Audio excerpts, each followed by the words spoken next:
Ano sa last time? Uy! Tinulak pa ng 4. Second scratch on the break in a row.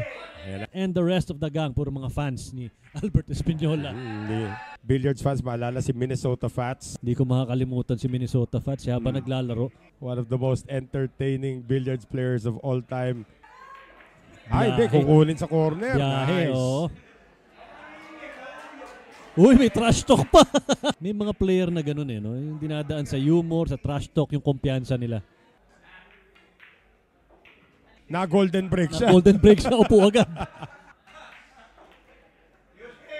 Nako. Wala pa yung 9 ball, hinihingi na niya yung music. Music daw. Ito. Yan ang music mo. Yeah.